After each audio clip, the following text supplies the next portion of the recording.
ప్రియమైనటువంటి దేవుని సంగమ, మన మధ్యకి సంతోషి రావా సార్?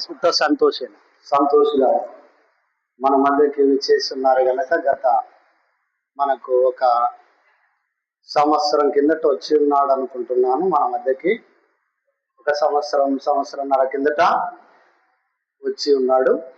అయితే అతని యొక్క సహాయాన్ని కూడా కోరుతున్నాడు. వీలైతే మరి ఇలాంటి వారికి ఇలాంటి వారికి సహాయాన్ని చేయడానికి మీరు సిద్ధంగా ఉండాలని మనవి చేస్తున్నాను. ఎందుకంటే మనకు అన్ని అవయవాలు ఉన్నాయి, మనం సంపాదించుకుంటాం. ఏమి అవయవాలు కళ్ళు కనిపించకపోతే దేహానికే చీకటి అన్నాడు బైబిల్. కనుక ఆ చీకటిగా వాళ్ళు ఇలా లేచి అక్కడ కూర్చోటానికి కూడా నాకు కనిపించటం లేదు. కనుక అలాంటి వారికి సాయం చేస్తే దేవునికి చేసినట్టు అన్నటువంటిది మనవి చేస్తూ, అలాగనే మరొక ప్రకటన కూడా కొత్త కోట క్రీస్తు సంఘంలో మరి మీటింగ్స్ ఉన్నాయి. వాళ్ళు కూడా మన సంఘాన్ని సహాయం కోరి ఉన్నారు. వ్యక్తిగతంగా ఎవరైనా మీటింగ్స్ కొరకు ఇవ్వదలసిన వారు మీటింగ్ కొరకు ఇవ్వాలి, మీకు ఇష్టమైతే. అలాగనే సంతోష్ గారికి కూడా మరి ఇవ్వాలన్నటువంటిది మనవి చేస్తూ, సువార్త అనేది మరి గొప్ప మానవాళికి రక్షణార్థమైనదని, అలాంటి రక్షణార్థమైన సువార్త కొరకు నా నిమిత్తము, సువార్త నిమిత్తము అన్నదమ్ములను, అక్క చెల్లెళ్లను, భూములను సమస్తమును కూడా ఇవ్వమని యేసుక్రీస్తు వారి బోధన. కనుక సువార్త కొరకు కూడా ఆ యొక్క కొత్త కోటలో జరుగుతున్నటువంటి సభల కొరకు ప్రార్థన చేయండి. అలాగనే మరి సహాయాన్ని కూడా చేయవలసిన వారిగా ఉన్నారన్నటువంటిది మనవి చేస్తూ, మరి ఈ విషయంలో మరి అందరి దృష్టిలో ఉంచుకోవాలని మనవి చేస్తూ ఉన్నాను.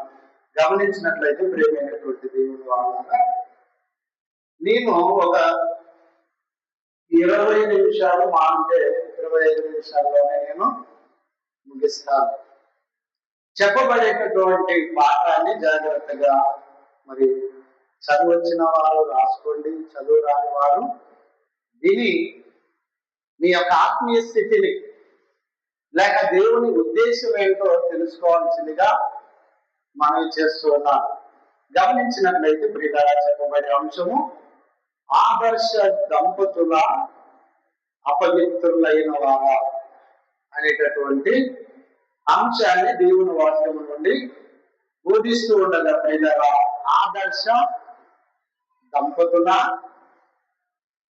లేకపోతే అపవిత్రులైన వారా అనేటటువంటి యొక్క అంశాన్ని దేవుని వాక్యం నుండి మనం ఆలోచన చేస్తూ ఉండగా, ప్రియులారా, ఆదర్శవంతులని ఎవరనంటారు? ఆదర్శవంతులని ఎవరనంటారమ్మా? చెప్పాలి, తెలిసిన వాళ్ళు, పురుషులు కానీ స్త్రీలు కానీ ఎవరనంటారు?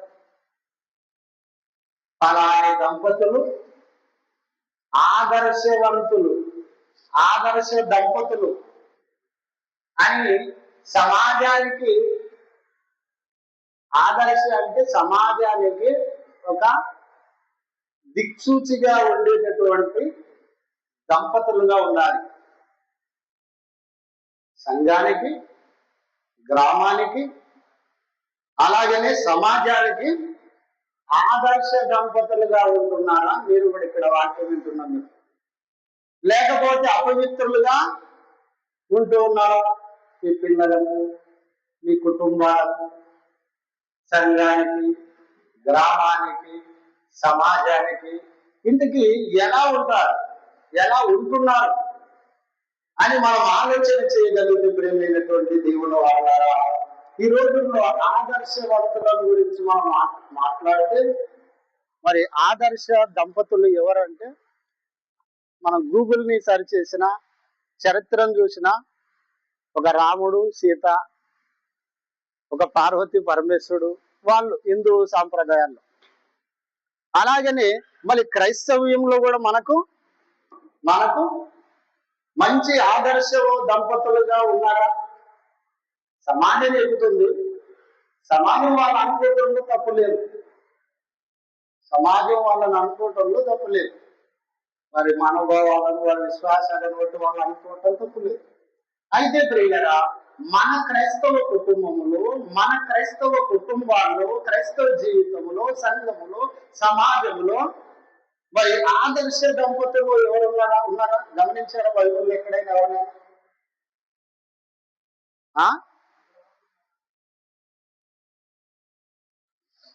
అబ్రహాము, శారై. Okay, Timothy. ఇంకెవరైనా చెప్తారా? ఇంకో పేరు ఇంకెవరైనా చెప్తారా? అతుల్లా తీసుకెళ్ళా. ఇంకెవరైనా ఆదర్శ దంపతులు? బోయాజు, రూతు. అంటే నేను మీకేం చెప్తున్నానంటే, ఇక్కడ ఎలాంటి దాగు కూడా వాళ్ళు కనిపించదు. అలాంటి దంపతులను వెతకండి. నేను ఎందుకు చెప్తున్నానంటే, మరి సమాజానికి ఆదర్శ దంపతులు అంటే ఏం ఆదర్శ దంపతులు? వాళ్ళలో ఈ లోపాలు ఉండవని చెప్తే వాళ్ళు ఎలా అవుతారు చెప్పండి? అంతేనా? వారిలో ఈ లోపాలు ఉండవని చెప్పినప్పుడు వాళ్ళు ఎలా ఆదర్శ దంపతులు అవుతారు? కనుక చూద్దాం, జాగ్రత్తగా మనం చూడగలిగితే క్రైస్తవ సమాజం కూడా తెలుసుకోవాలి, క్రైస్తవులుగా మనం కూడా తెలుసుకోవాలి. ఆదర్శ దంపతులు సమాజానికి ఆదర్శంగా నిలిచిన వారు, లోకానికి ఆదర్శంగా నిలబడిన వారు, వారిని చూసి సమాజాన్ని ప్రభావితమయ్యే ఒక మంచి ప్రవర్తన, ఒక మంచి జీవితాన్ని కలిగిన వారిని బైబిల్లో నుండి మనం చూద్దాం ఒకసారి. సమూయేలు రాసినటువంటి మొదటి గ్రంథం 1వ అధ్యాయం. ఇక్కడ ఒక దంపతులు కనిపిస్తారు, సమూయేలు గ్రంథం 1వ అధ్యాయం 10వ వచనం. కొద్దిగా నాకు చదివి మీరు కూడా, నేను ఎందుకు చెప్తున్నానంటే, ఇది యవనస్తులు కానీ పురుషులు కానీ, మీరు చదవండి అన్నప్పుడు వాళ్ళు కూడా నోరు లేటలేటి చూస్తున్నారు. మీకు చదువు వచ్చినప్పుడు తక్కువ చదివేయాలి, ఓకేనా? చదివితే తిమ్మోతెలంగానే చదువుతారు, లేకపోతే కుమార్తె ఇక్కడ చదివింది. చదువు వచ్చిన వాళ్ళు చాలా మంది ఉన్నారు. చదివితే దేవుని వాక్యాన్ని చదివితే కూడా మరి దేవుని కీర్తిని కీర్తిపరిచినట్టు, దేవుని గణపరిచినట్టు మీరు ఏమనుకుంటున్నారు? మేము చదివితే ఏమవుతుందో, లేకుంటే సిగ్గేసి చదవటానికి కూడా ఇబ్బంది పడుతున్నారేమో. కనుక దేవుని వాక్యాన్ని చదవాలి. నీకు ఇచ్చిన తలాంతి, చదివే తలాంతి, చదువుందంటే దేవుడు ఇచ్చిన గొప్ప తలాంతి అది, కనుక చదవాలి.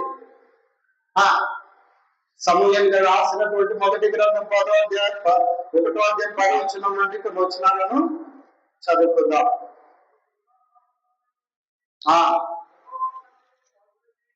దుఃఖకాతురాలుగా శిలోహంలో ప్రార్థన మందిరానికి వచ్చి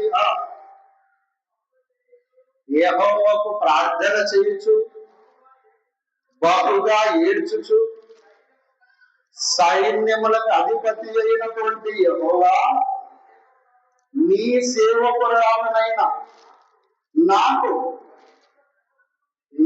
కలిగిన శ్రమను చూచి, నీ సేవకురాలనైన నాకు నన్ను మరవగా ఖచ్చితంగా నిరంతరంగా జ్ఞాపకం చేసుకొని, నీ సేవకురాలైన నాకు ఎవరిని దయచేయమని అడుగుతున్నామా? నీ సేవకురాలైన నన్ను మరవక జ్ఞాపకం చేసుకొని ఎలా అడుగుతున్నాయమ్మా? శిలోహం ప్రార్థన మందిరానికి వెళ్ళి బహు దుఃఖకాంతురాలై, దుఃఖముతో, బాధతో, మరి ఎన్నో సంవత్సరాల నుంచి అలా ప్రార్థన చేసుకుంటుంది, ఏడుస్తూ ఉంది, దుఃఖకాంతురాలుగా ఉంటుంది, దేవుని నన్ను మరవద్దు, ఖచ్చితంగా నన్ను జ్ఞాపకం చేసుకోయా, నాకు సంతానం లేదు, నాకు సంతానం లేదు. కనుక నాకు సంతానం కావాలంటే మళ్ళీ వాళ్ళు కాదు, నాకు కావాల్సింది ఒక కండిషన్ పెట్టింది. ఎవరు కావాలంట?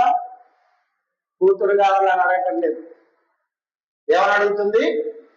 నాకు మగ బిడ్డని దయచేయము, మగ బిడ్డని దయచేయము.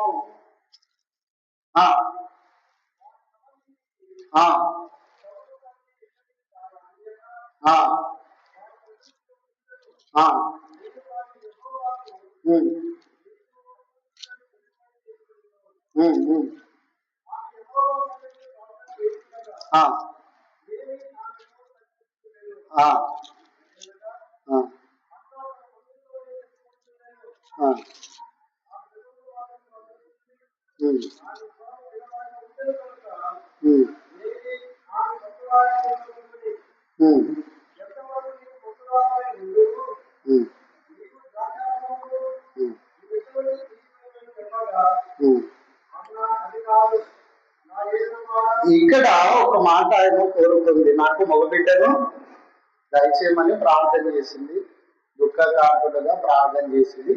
ప్రార్థన చేసిన తదనంతరం ఆమె ఒక మాట ఇచ్చింది దేవుని. ఏమిచ్చిందమ్మా?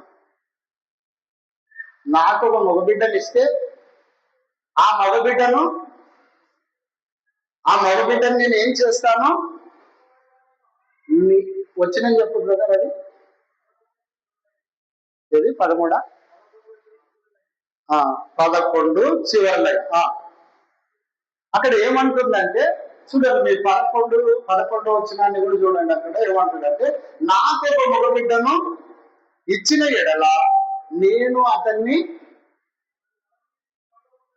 తల మీదకి క్షవరం మంగళ కత్తి పెట్టకుండా చూస్తాను. వాడి బ్రతుకు దినములన్నీ వాణిని నేను, నాటి కాదు, వాణిని నేను యెహోవాకు ప్రతిష్ఠిస్తాను, యెహోవా కొరకే పెంచుతాను, దేవుడి కొరకే పెంచుతాను. దేవుడా నీకే ఇచ్చేస్తాను, దేవుడా నీ కొరకు పెంచుతాను, నీకే ఇచ్చేస్తాను. మళ్ళీ అలాంటప్పుడు ఎందుకు అడిగింది అన్న? తనకు పిల్లలు లేకపోతే ఏ తల్లిదండ్రులు అయినా మరి ఒక పొదువుగా ఉంటారు జీవితం అంతటిలో. అలాగనే ప్రేమైన దేవుని వల్ల ఒకటి, నా ఉద్దేశాన్ని నెరవేర్చుకోవటానికి, నా ఇష్టాన్ని నెరవేర్చు దేవా. 2, నేను నాకు ఇచ్చిన మగబిడ్డని నీ కొరకు ప్రతిష్ఠిస్తాను, వాని నెత్తి మీద మంగళ కట్టయినను, వానిని ఎలాంటి అపవిత్రమైనటువంటి వానిగా నేను పెంచను, పవిత్రుడిగా అతన్ని నేను పెంచి నీ కొరకు ఇస్తానని మొక్కుకుంది. అందరికి వినబడేటట్టు మొక్కుకుందా? మనసులో మొక్కుకుందా? ఏమ్మా? మనసులో ప్రార్థన చేస్తుంది, ఒకరు నాకు వచ్చి ఏం చెప్తారంటే, ఈ మన సంఘంలో కొంతమందికి భక్తి ఎక్కువైపోయింది.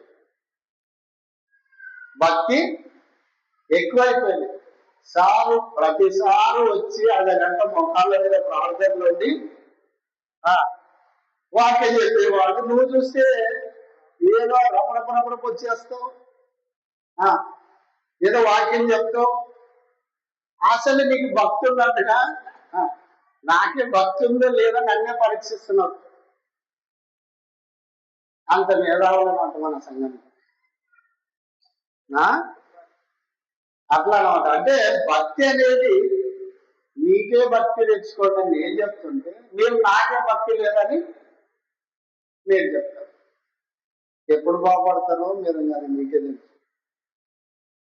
కనుక ప్రియమైన దేవుని వాళ్ళ వాక్యాన్ని మా ప్రార్థన ఎక్కడ చేసుకొని, మనసులు చేసుకొని, మనసులో గుసలు ఆడుతుంటే ఏదో వినపడక ఏలికి వినపడినప్పుడు ఆ ఏలి సరే ఏదో ప్రార్థన చేసుకోండి, ఏదో అలా అనుకున్న అవసరం అనుకున్నాడు. తదుపరి 11 వచ్చిన చదువుకున్నాం కదా. ఇప్పుడు మరొకొచ్చిన 22 కూడా అయితే అన్న ఆ ఇక్కడ ఎల్కానా అన్నటువంటి వీరి కుటుంబము ఏటేటా శిలోహను ప్రార్థన మందిరానికి వెళ్ళి వాళ్ళు మొక్కుబడులు చెల్లించేవారు, దాన బలులను అలాగనే వారి యొక్క మొక్కుబడులను చెల్లించుకునేవారు. ఇక్కడికి వచ్చిన లోపల ఏమంటారు, అప్పటికే మగ బిడ్డని ఇచ్చేశాడు, మొక్కుకుంది, దేవునికి ఇస్తానని చెప్పింది, దేవుని పరం పెంచుతానని చెప్పింది, దేవుడు నమ్మాడు, ఆయనకు మంచి మగ బిడ్డనిచ్చాడు. ఇచ్చిన తర్వాత ఆమె ఏమంటుందంటే మధ్యలో కొన్ని సంవత్సరాలు ఇంకా పాలించే సమయం ఉంది కనుక భర్త అంటున్నాడు, ఎలుకానా మనం వెళ్ళి ఏదైతే యెహోవాకు మనం దాన బలులను ఏదైతే మనం మొక్కుబడులు చెల్లించుకోవాల్సిన వారిగా ఉన్నాం కనుక పద వెళ్దామంటే అప్పుడు నేను రానంటున్నాను. ఎందుకు రానంటుంది? ఎందుకు రానంటుందమ్మా? బిడ్డ పాలు విడిచిన యెహోవాకు మాట ఇచ్చాను. వారి అంటలేదు, నేను యెహోవాకు దేవునికి ఒక మాట ఇచ్చాను, నేను మరోసారి మందిరానికి వస్తే ఎలా వస్తా, నాకు కుమారుని తీసుకొని వస్తాను, పాలు విడిచిన తర్వాత ఆ కుమారుని ఇక్కడిని ప్రతిష్ఠించి నీ కొరకు అప్పగించి వెళ్ళిపోతానని మొక్కుకుంది. ఆ మొక్కుబడికి ప్రియమైన వాళ్ళ మొక్కుబడికి అనుకూలంగానే ఏం చేస్తుంది, అక్కడ 22, 23, 24, 25 ఆ వచ్చినాలన్నీ కూడా 27 వరకు మనం చూస్తే ఆయన పాలు విడిచిన తదుపరి తీసుకెళ్ళి మరి శిలోహను ప్రార్థన మందిరంలో యాజకుడైన ఏలికి ఇవ్వడం, ఏలికి మరి అప్పగించి రావడం. అంటే ఇక్కడ ఏమి గొప్పతనం ఉంది అని మీరు ఆలోచిస్తున్నారేమో. ఇక్కడ ఏం గొప్పతనం ఉంది అని మనం ఆలోచన చేస్తే నిజంగా ఒక ఎల్కానా ఒక అన్న, వీళ్ళిద్దరూ క్రైస్తవ సమాజానికి దేవుని పిల్లలకే ఒక దిక్సూచి, ఒక ఆదర్శ దంపతులు. ఆదర్శ దంపతులని ఎందుకు అంటున్నాను తెలుసా? నీకేమొచ్చింది? లేక మగబిడ్డని ఇస్తే నువ్వేంటో మందిరంలో సేవకారం పెంచుతానంటావని విభేదించలేదండి ఎల్కానా. విభేదించలేదు, భార్య మాట వినకుండా తోసివేయలేదు. దేవుడి మాట తన భార్యకు ఇచ్చిన, తన దేవుడికి మాట ఇచ్చిన, ఎవరు ఇచ్చినా ఓకే అనే విధంగా ప్రేమైన వాళ్ళారా ఆమె యొక్క వారి జీవితం, వారి దాంపత్య జీవితం, వారి దంపతులు ఎలాంటి ఆలోచనతో ఉన్నారండి సమాజానికి.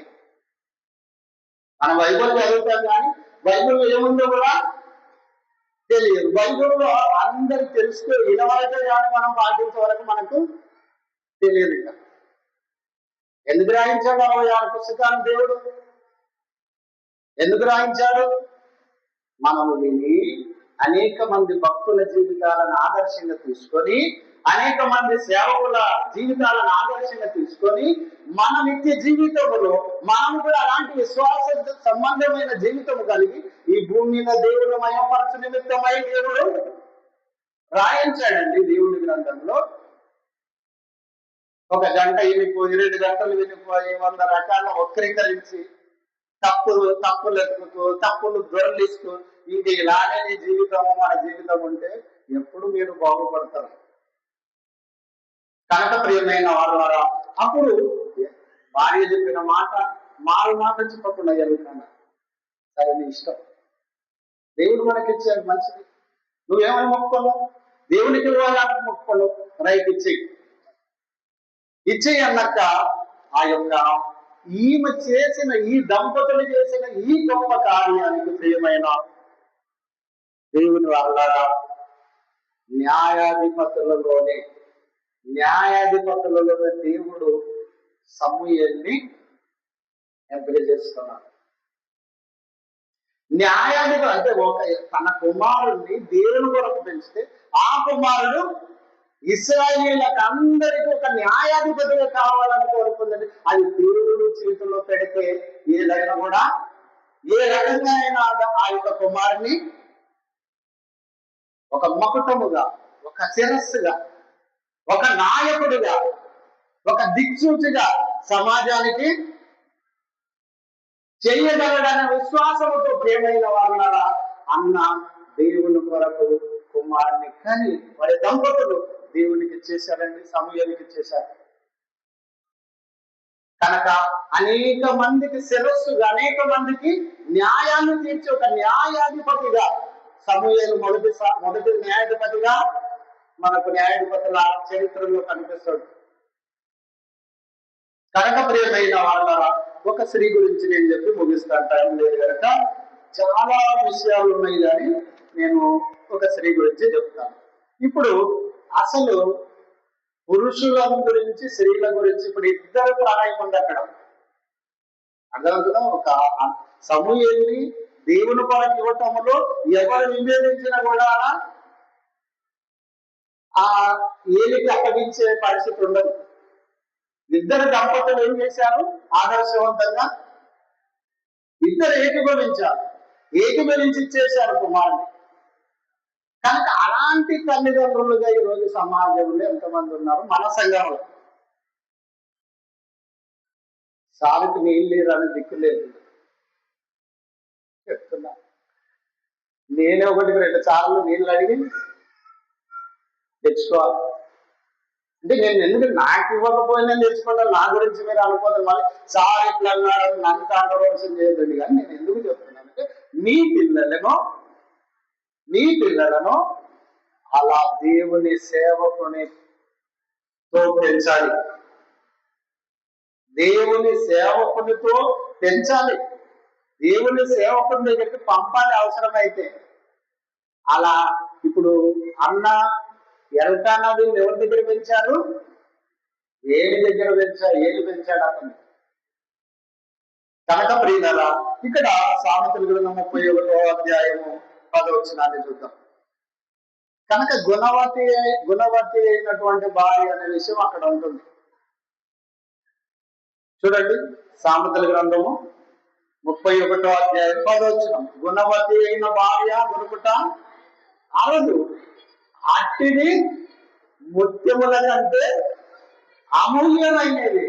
గుణవతి అయిన భార్య. ఏ గుణం ఉంది అన్నకి? ఏ గుణం ఉంది అమ్మ? దేవుని యందు గుణవంతురాలుగా బ్రతికింది తన జీవితం అంతటిలో. కనుక మరి అట్టి స్త్రీ మీ పిల్లలకి పెళ్లి చేసినప్పుడు మీరు కూడా ఎవరిని కోరుకుంటారు?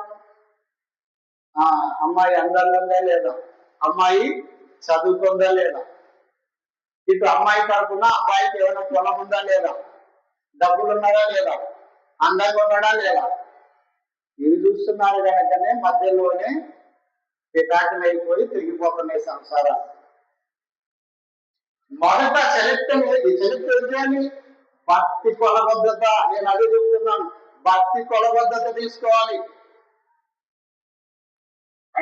ఇన్నొట్టు అడుగుతాం కానీ మీ కుమార్తెకు భక్తి ఉందంటే చర్చికి పోతుంది అందరిని అక్కడ, చర్చికి పోతాడు మావాడు అందరిని అక్కడ. మీది నువ్వు చెప్పి వేస్ట్, చెప్పదు వేస్ట్. కనుక ప్రియమైన వాళ్ళ వాక్యానుసారంగా నడుచుకుంటుంది మా కుమార్తె, వాక్యానుసారంగా నా కుమారుడు నడుచుకుంటాడని ఎంతమంది గుడ్డ మీద చేసుకొని చెప్పుకుంటున్నారు. ఇది గొప్పది కదా. అందుకే అన్నాడు గుణవత్తైన భార్య దొరుకుతాడు తప్పిది ముట్టముల కన్నా మరి శ్రేష్టమైనది. 11వ వచనం, అదే అధ్యాయం 11వ వచనం.